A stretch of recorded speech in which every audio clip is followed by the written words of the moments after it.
ladies and germs. Jeremy Vaeni here. We're going to take a trek down a Star Trek path on this episode of Our Undoing Radio, spoken in the vein of the writing path at OurUndoing.com called Talking to Oneself. This is where we examine the inventions, the expressions, the behaviors of a people who are unconsciously talking to themselves through such. In this episode, I'm going to touch on some topics that I sort of use as springboards to go into greater detail. But then I'm going to wrap it up in a big old transcendental ball that I haven't done in any of those essays regarding what we're really telling ourselves about technology. What is it all about? Is it just about conveniences? Is the internet just about writing to each other, getting information, finding new ideas, fortifying our old ideas? What about robots? What about the wanting to put our consciousness into robots? Make robots alive. Even though we not so secretly fear that by making them alive, they will eventually come to crush us. Yet and still, we push to make them alive. Why do we do that? Why do we want to go to Mars? Why do we love Star Trek? Why do so many people think that the Star Trek vision of the future is our ideal? What is all of this about? Well, on one level, it's about being American. It's about, in an unconscious way, it's about expansionism. It's about exploration, the new frontier, the final frontier. Bringing our virus out into space. Saving ourselves from our pollution. From our self-destruction. It's the romanticization, I think I said that right, of what we consider to be humanity. We in the West, we call human, which is really racism. We don't know it because we don't think about it. So it's ignorance first, and that ignorance just happens to be racism, which is to say that not all humans think alike. Not all cultures are our culture. A lot of them are. We've converted a lot of the world, but not the First Nations, not the indigenous folks, not the cultures that come from heart and not brain. Those who didn't abandon nature so they don't feel the need to blast off of the natural world to terraform another world into this one to just do it all over again. So in one sense, we have this pressing urge to expand, which we equate with freedom. Freedom not just to move about the world, but the freedom that one feels in imagining and then exploring new frontiers. Freedom from ourselves. Freedom from our daily dull routine. The routine that is us. That's one facet of this. And then the other is that while we know that religions on their faces are illogical, are a mess, have very little to do with spirituality per se, we nevertheless want to have a soul, even while we say there's no such thing as a soul. We'll call it something else. We'll call it like neurons or something, and then we'll try to figure out how to transfer these neurons to a machine out of our brains and hope that a monster doesn't appear, but us, some other version of us. And if a monster did appear, we wouldn't call it a demon. We'd call it a mistake. We just want to change the terminology, but we really do want the religion. We just don't want the icky feeling of knowing that it's false. And we want that because we intuit something about it is true, that which they are burying in the false, something about us in eternity. Something about us in oneness, the wanting to be computer alive, wanting to be a human internet, We don't want to look into psychic powers.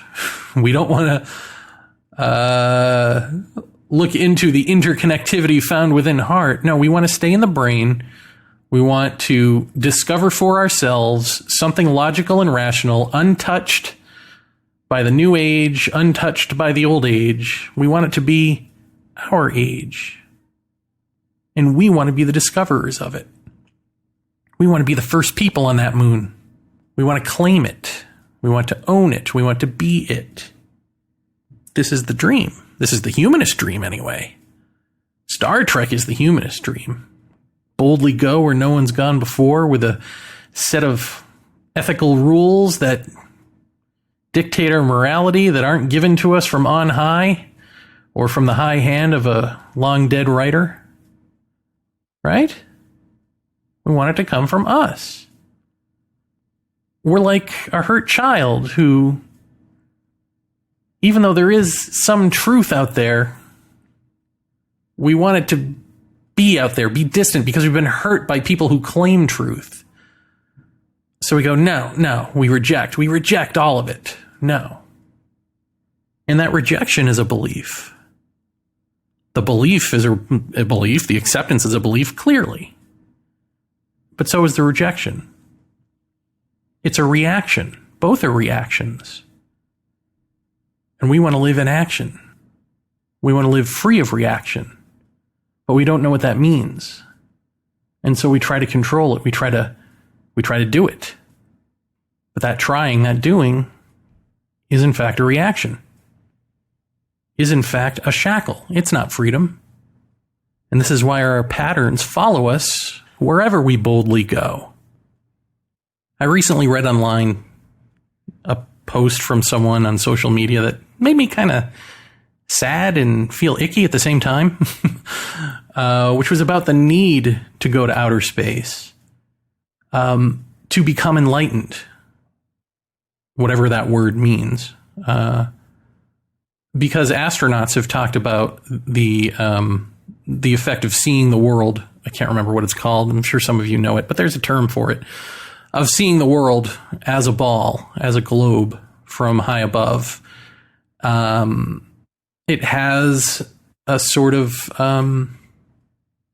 dampening effect on the brain self, a sense of awe and wonder, and incongruously, it would seem, interconnection with that which we have separated from. It is a spiritual or pseudo-spiritual experience for the astronaut. And so it follows that we must go out there for what we seek internally. And this is the draw of going to other planets. This is the draw of hyperspace and all that stuff. It's as if this person never heard of meditation, right? It's as if they've never heard anything about journeying inward in any way. And when challenged on the notion, not by me, by another person, they really stuck to their guns and what they outlined as what they believe would happen and what must happen and why for us to live happily ever after.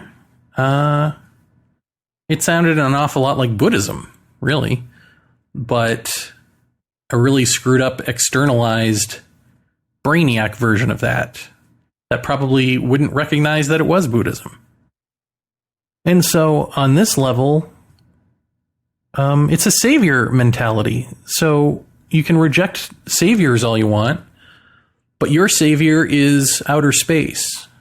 This is what will fulfill you. This is what will make you whole. This is what will transition us into the next whatever.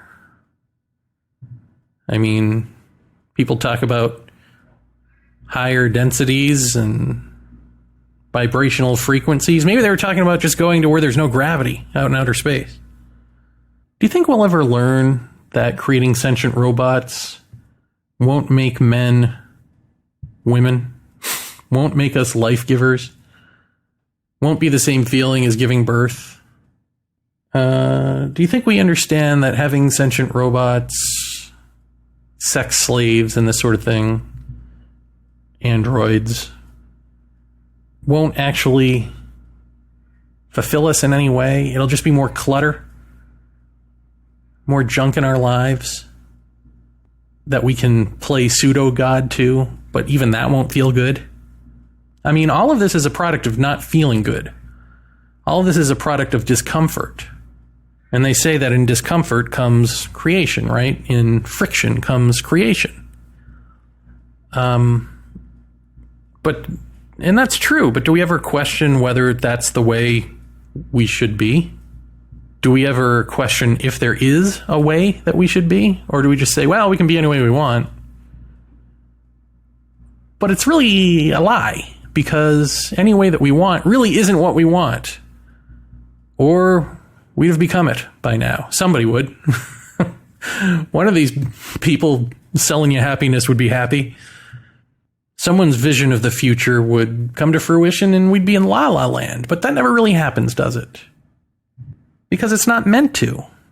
It's not meant for anything. It's an extension of us. And if we are misery, our extensions are misery. If we're polluted people, we pollute the world. If we then create some sort of cleanup device to clean up our pollution, that too will be its own pollution. Because what we do is pollute. We're polluting. That is our action. The only way to not be polluting is to not be polluting, right? I mean, this seems so simple, and yet here we are for however many thousands and thousands of years. So I look at all of these things, and I look at all of how we're talking to ourselves and what about. And there is one overarching thing that struck me as I was reading this person's post on why we need to go into outer space, which is that we need it to all be within us. We want to be the carrier of worlds. I was going to say the eater of worlds, but we want to carry everything with us. And this is as first experience and then as knowledge. You know, that feeling you get when you read a really good book of discoveries or things like that. Ancient books on ancient people and ancient ways. And, you know, it has that air of mystery because it's kind of unknown. But here's this person who studied it and they're giving it to you. And you feel that little ping in your tummy, you know, that little like excitement of discovery and of connection, and you don't quite know why. All of that, that's us living vicariously. That's us carrying other cultures, other peoples, other times, all time. I mean, what is history but carrying all time with us as knowledge? Consuming it and carrying it with us. It's in us. This is another expression of that very same God complex. Or maybe not complex, but God wish. We wish the universe inside of us. We wish we could open up to that. We wish for oneness, whether we call it that or not. It's just that we want that oneness to be me. I am that oneness. It's all in me. And it's not so egotistical because I earned it.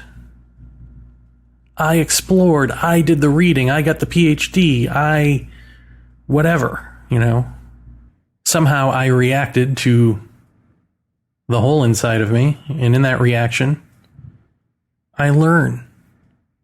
In this sense of learning, that life is all about learning, that going into space is about that going into space is about learning, you know. And if we meet aliens, it'll be an exchange. It'll be an exchange of knowledge and teachings, and how amazing. All of that is the wish to consume. It's consumerism. But I don't mean it in just the cheap way. I'm saying even that cheap American way of consumerism, and European way of consumerism, and Asian way of consumerism is coming from the same place. The place of wanting to fill the void. The void is you. The void is your sorrow at not being wholly alive. But the being wholly alive, which is the ending of sorrow, is the ending of you. because you are sorrow. So you're sorrow. You're the reaction to this feeling that we're born into. I mean, it's a born into situation, right? So if we don't understand it, we just become a reaction to it. And our whole lives are that reaction. In that sorrow is great fear. These things are like ingredients of a perfume wafting through the nostrils constantly, triggering us, keeping us going, and calling it something else. Setting up goals and trying to make, these future goals a good thing, a positive thing, that which we strive for, and commend people when they get there. This is what we do. Anything to consume the world. Not because we're destroyer gods at heart secretly, but because we want to be the universe and the universe to be us. And spoiler alert, we all already are that. We're just, most of us, not self-aware as that. We haven't had the oneness, I amness point of view as an experience or as that point of view by which we live. A lot of people talk a good game. A lot of people get it intellectually, but not a whole lot of people, are willing to understand themselves so deeply that the understanding brings total clarity to the body, which means the death of the brain projected self, or even the heart projected self. Very few of us want to die. And even fewer of us understand what that means. I mean, there are people who kill themselves, right? They commit suicide, but that's not really wanting to die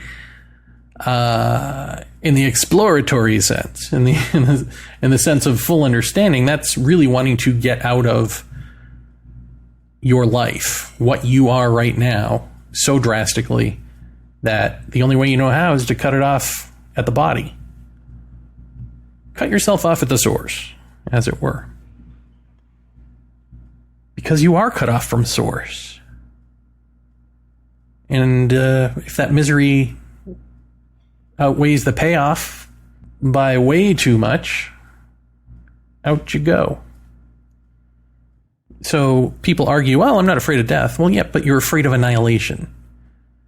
You're afraid of complete cessation. Even suicide is a control, right? Now I control my life and my death. In that way, I'm this God that I'm searching for. Not consciously, maybe, but there it is.